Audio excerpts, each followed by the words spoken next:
Hey there YouTube, welcome to Big Mike Beard Wisdom. So today we're tackling the oil cooler. In order to get this done, the first thing I want to do is start draining the coolant. So as you can see, I've already taken some parts loose. We did that in the earlier video. And those are pretty simple, didn't require a lot of draining of any type of fluids and stuff. The one thing I'd recommend though is if you're going to pull the dipstick tube out, definitely at least drain a little bit of oil out because there's a fair amount that sits above the dipstick tube. And then the oil cooler is also where the oil filter goes.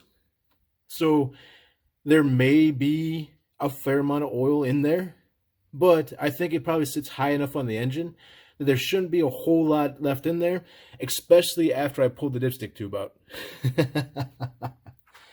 To get the coolant draining, way down there in the corner is a little release or drain valve, depending on what you want to call it. So that's just this right here. Theoretically, you take this loose, it should open up the port here, and it should drain out.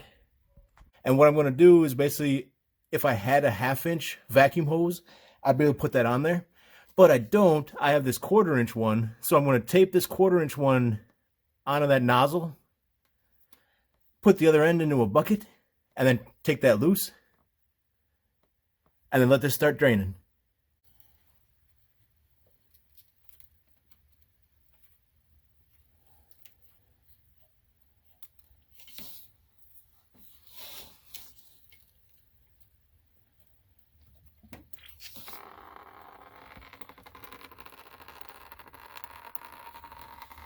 Tighten that back up just a touch. I'm going to drain it out the hose, not out that.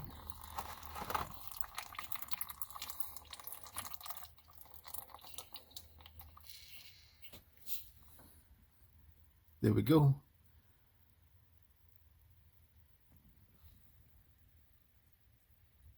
So sometimes you can pull this all the way out and it'll help drain it even faster if you've got like a bucket that'll sit right underneath it. But you can see it's draining fine right now. And you can even hear it draining all the way up here. So through a 1/2-inch hose down there, it'll be much faster than this would go. But that 1/4-inch hose is still draining at a decent rate. So it lets me kind of prep some other things in the meantime. I just have to keep an eye on the bucket because I'm willing to bet this holds a fair amount in the radiator. And I do want to flush it all later to make sure I've got all the old kind of nasty coolant out, and we've got all good coolant going in later. And of course the key to this is having this cap off. So by having the radiator cap off, or the fill cap for the coolant, by having this off of the bottle, it allows the air to flow through. If you left that cap on, there's a slight chance that when you take that loose and open that little valve up, that either you won't get any flow through or you'll get super slow flow. And then we'll start tackling this cooler. So you've got a bolt here that holds this pipe in. This pipe pretty much needs to be taken loose over here and can either be worked out now or can be worked out with the oil cooler. Same thing with this one. And from what I've read, a lot of people will leave this one in, or they'll pull this one out, replace the seals on it, and then put this one back on, and this one back on, and then when they reinstall the oil cooler, they'll slide the whole thing over. Coolant-wise, we have a pretty full 7-quart pan. I threw another one under there just in case. It only has a little bit in there so far. And then as I was taking these bolts out, at first I thought they were T30 torque bolts, but a T27 fits better. So I don't know if it's the rust that's on them, that maybe it shrank the size down, or maybe these are actually T27s. Then there's 2 bolts on either side. On this side, there's the bracket that bolts to it. On this one, it's just holding that one piece in there. And to make this side here a little bit easier, I'm going to go ahead and remove this radiator hose. Now, this one's put up a pretty good fight. And a simple trick is to basically take a little bit of a screwdriver, see if you can slip it down inside, and just pry up a little bit where the clamp used to be. Once you get it pried up a little bit, you may be able to twist it and start to break it loose. Oh, there we go. That way it's nice and easy to take off.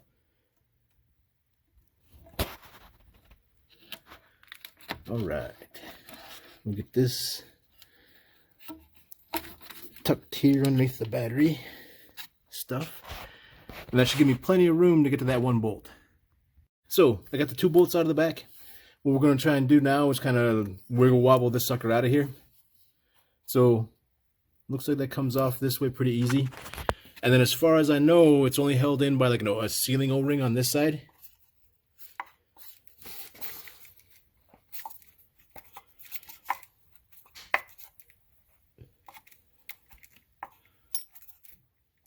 Alright, so that doesn't really want to move.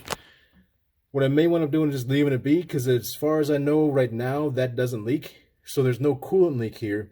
So that might be perfectly fine to leave be. Alright, and then using a handy dandy inspection mirror, you can kind of see there's a bolt there, and a bolt there, and then the bolt there. So there's 3 on this side. That one's actually just right there, so that one's kind of easy to get to. Then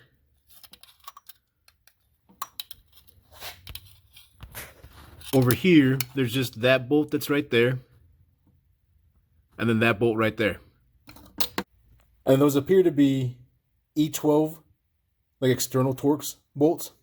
So now all I do is just give it a quick tug up, and we'll see if we can slide her out.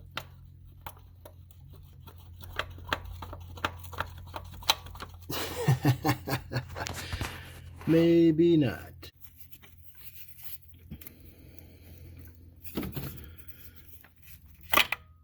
Alright, so this pipe's out.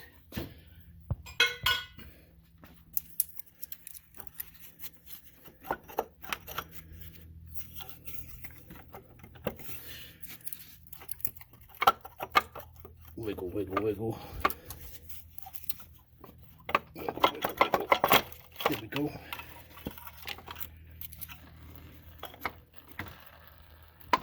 Alright, definitely making a little bit of a mess. Good thing I got some absorbent mats down there.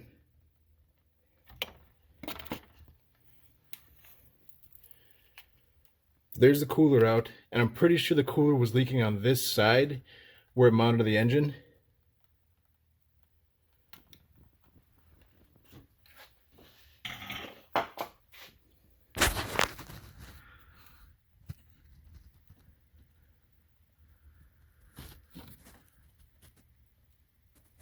You can see it's still pretty oily and dirty, even though I sprayed like this whole area down here down with brake clean before. And we'll go ahead and try and pop this pipe out real fast. So this is the same type of like flat O-ring. Should theoretically be on that side.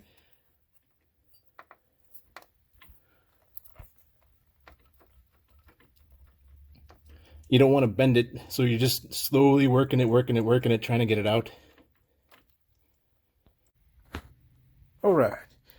And then real quick, let's talk parts. So here's the new part that I ordered. I basically ordered the entire housing just because I didn't want to have any trouble with any type of corrosion that might be built up in here that may hinder sealing. And it came with the gaskets that go to the engine, but it did not come with the gaskets that go to the pipes. So luckily, at the same time, I also ordered a kit to reseal it. So this reseal kit looks like it comes with all the gaskets for the pipes. So I should be good to go. And then for the oil cooler gasket kit, we're using this Dorman one. And for the most part, it seemed like it's about the same size, but instead of using like a square cut O-ring, they use like a fully round O-ring. So the ones that came off are very square. And you can also see they got a bit of junk on them.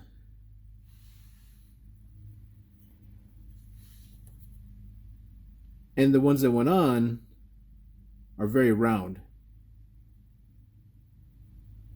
And they don't quite fill the space up like the other one did.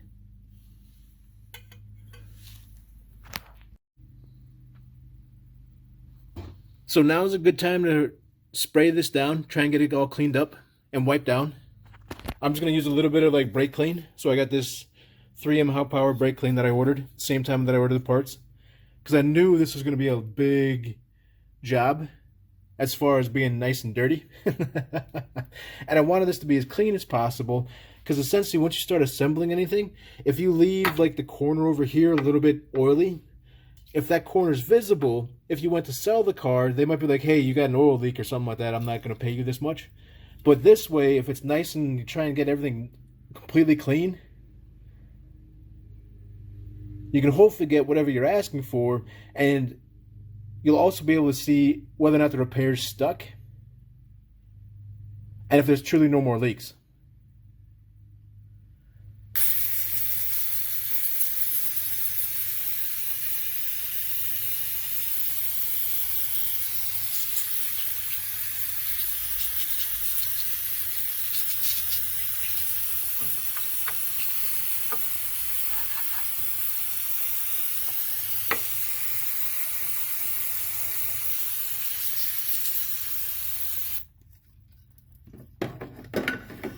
Then you want to get everything good and wiped down. Make sure your gasket surfaces are clean.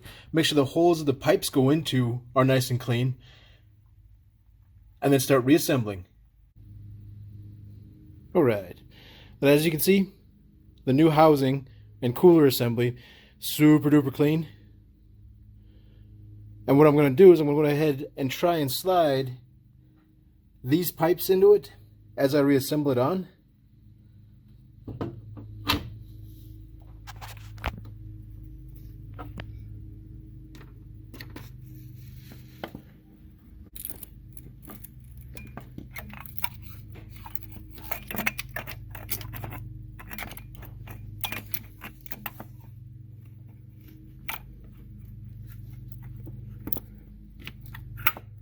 Okay.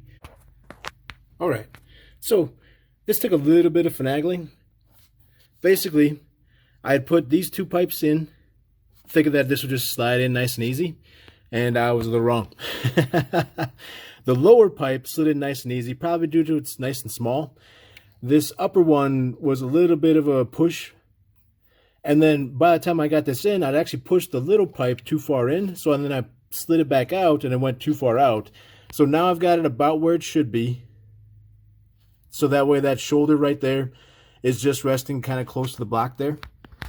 I've got this in, and the bolts are all just hand tight. I've got the lower pipe almost like mounting piece, like tab or something like that, to help keep that pipe in place about where it was before. So you can see the old witness mark. So I think we should be about good. As far as this goes, I may just apply a little bit of pressure right here with a screwdriver and see if I can't get that witness mark to line up a little bit more, but that's pretty good where she's at, I think.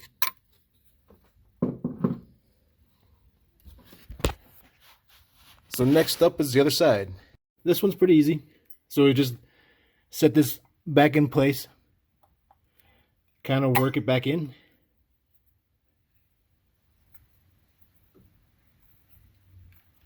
And then get it lined up. Then go ahead and grab your screws or bolts.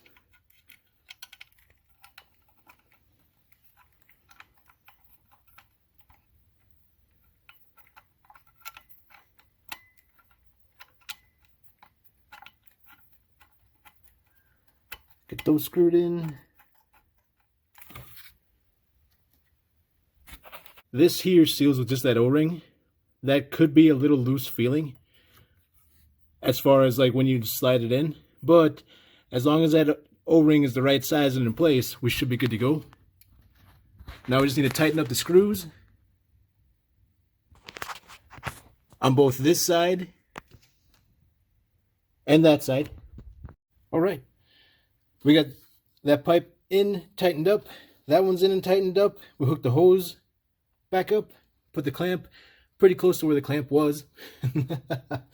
Now we're pretty much ready to start adding coolant to it.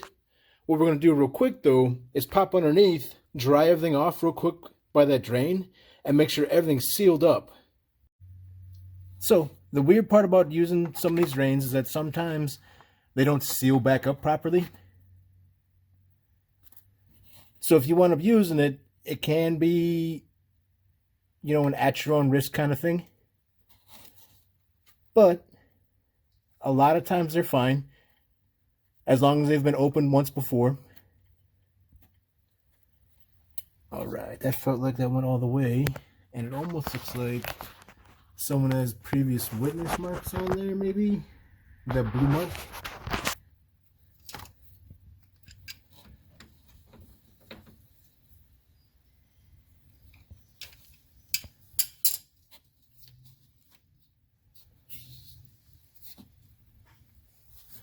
But you basically just want to do what you would do for any kind of leak check. You want to wipe everything down really good where you know that it might leak.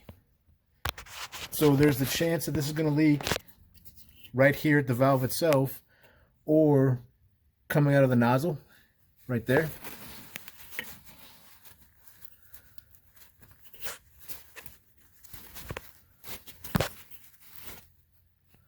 So make sure that's good and dry, and then we'll start adding some coolant. So everything's all wiped down. Everything's currently dry. We'll add in some coolant and check for leaks. I added a full gallon of coolant in. Now we drained probably at least 7 quarts out, but so far, at least for where the coolant's reached, everything appears to be dry. Now granted, the system hasn't pressurized, and there could still be plenty of air in certain locations, which pumping on this radiator hose may help cycle it through a little bit.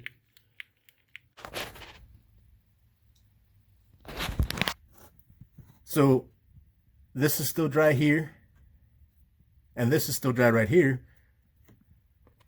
So that's probably okay, but we'll still have to check it once it's pressurized. For the most part, replacing this cooler isn't that bad. It's fairly simple. The big thing is going to be whether or not the parts are quite right. So whether or not like that Dorman kit having the round O-rings as opposed to like a square cut O-ring is going to be okay, or if it'll wind up having issues. And you may have to wind up replacing one of these if a situation happens where someone over tightens this, and instead of the cap breaking, maybe the housing breaks down here. Also, if this leaks internally, you get a little bit of oil in your coolant and a little bit of coolant in your oil.